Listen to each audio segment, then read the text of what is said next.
नमस्कार साथियों। आज बहुत दुख की बात है हमारे समाज में, हमारे भुर्जी समाज में।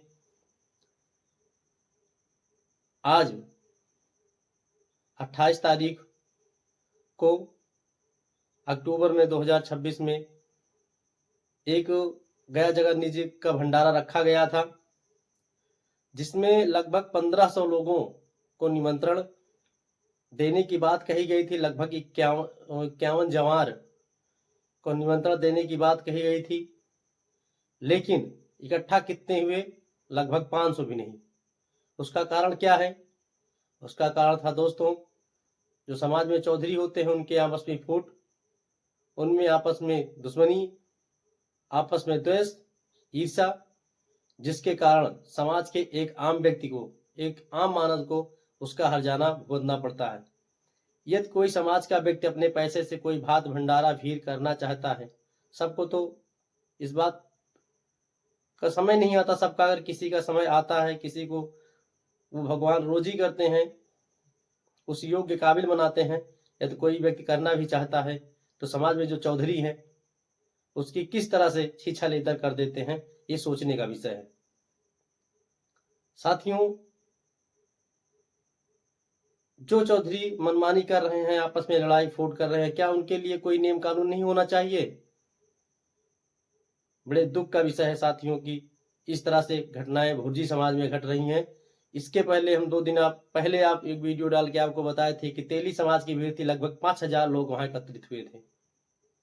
हमें दूसरों समाज से सीख लेना चाहिए, लेकिन नहीं। हमारे भुर्जी समाज में, हमारे मेठी में, हमारे प्रतापगढ़ में, हमारे सुल्तानपुर में जो चौधरी गण है, समाज को एकदम इतना बिगाड़ के रखे हैं कि अब उसको उन शब्दों का प्रयोग नहीं कर सकता जो मैं उनके लिए करना चाहिए।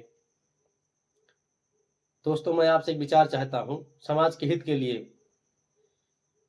क्या जैसे प्रधानी के लिए 5 साल होता है, किसी नौकरी के लिए एक निश्चित समय होती है, तो क्या चौधरी के लिए कोई एक निश्चित समय रखा जाए? 2 साल, 3 साल, 5 साल, जिससे कि चौधरी को उस निश्चित समय के बाद बदला जा सके, जिससे चौधरी अपनी मनमानी ना कर सके। दूसरी बात दोस्तों, चपरासी भी बनने के लिए शिक्षित की आवश्यकता होती है। कक्षा 5, कक्षा 6 पास होना चाहिए, कक्षा 8, लेकिन चौधरी बनने के लिए शिक्षा की आवश्यकता नहीं है। क्यों? पूरे समाज को जो चलाने वाला है, जिसके पूरे समाज में, जिस समाज का पूरा दारोमदार दे दिया जाता है उसके हाथ में, क्या उसका शिक्षित होना जरूरी नहीं है? दोस्तों, अब हमें वक्त आ गया है, युवाओं को आगे आना चाहिए अपने समाज के उत्थान के लिए, नौजवानों को आगे आना चाहिए अपने समाज के उत्थान के लिए, और इस सिस्टम में बदलाव लाने की आवश्यकता है। नहीं तो हमारा समाज ऐसे ही आपस में लड़ता झगड़ता रहेगा। 15,000 के असठे में 500 लोग नहीं आ पाएंगे और कभी हमारी एकता बन नहीं पाएगी। अब यदि एकता बल आप दिखाना चाहते हैं तो आपसे निवेदन है कि आप अमेठी, प्रतापगढ़, सुल्तानपुर के हैं, रायबरेली के हैं, तो अपने चौधरी के विरुद्ध एक मुहिम छेड़िए कि आपका चौधरी बदलना चाहना चाहिए, जो शिक्षित हो, जिसमें समाज को जागृत करने की एक नई ऊर्जा हो, और एक निश्चित समय के लिए चौधरी का निर्माण किया जाना चाहिए, चाहे 2 साल, चाहे 5 साल के लिए। तो इसी के साथ मैं आपका निवेदन करता हूं बार बार कि आप इस पे अपने विचार जरूर लें, इस बात पर अमल करें।